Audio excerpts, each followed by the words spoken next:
Alrighty, g'day everybody, it's the Doga! It's time for the next installment of my AC/DC album series reviews.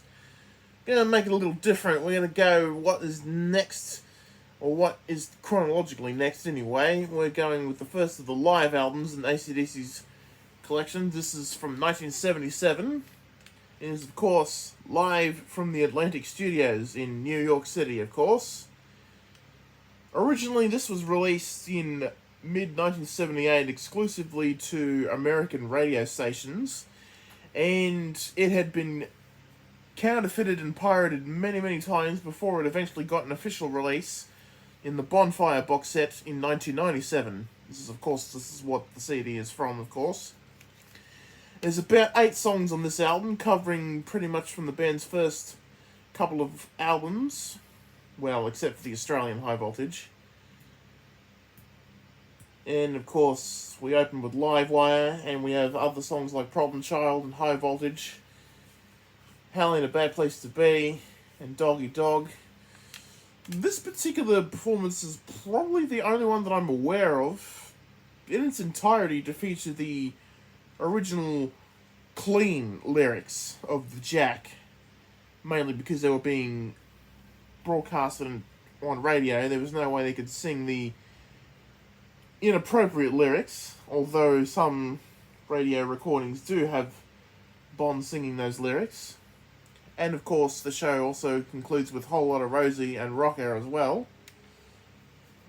All in all, this is probably just going to be a short review. This is one of the better recordings from the band's early period. This was the first official recording to feature Cliff Williams, the band's bass player, and has been since 1977, apart from a brief break between 2016 and 2018. And there isn't really much to say about this album, so this is going to be a fairly short review, but it's long enough, in my opinion, and I didn't want to skip over anything. But either way, there isn't much to say. It's definitely... I know a lot of people are not happy with the remix that was done by George Young in 1997 for the Bonfire box set, saying that it was too loud or the guitars overpower everything else. I've not heard the original mix of the album because the original LP is extremely, extremely rare and is also very, very expensive as well. And I've never bothered to look for a counterfeit, but I did get a counterfeit last year, but I've never really bothered to listen to it because I'm just not in the mood to. I prefer to collect vinyl and not actually listen to it. For AC/DC's first official live album, apart from If You Want Blood, which we will get to eventually, I'd say this one could easily go for a 9, if not a 10 out of 10.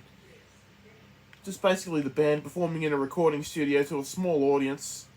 The audience definitely seems to be enjoying the show, and so they should be.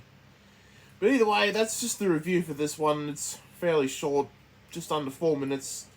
Thank you very much for watching. Be sure to like and comment down below, and of course if you're new, subscribe to the Be a Good Dogger YouTube channel. Don't worry, Power Age will be done next time that I do an album review, but until next time, this is the Dogger saying have a great day everybody, and we shall see you again.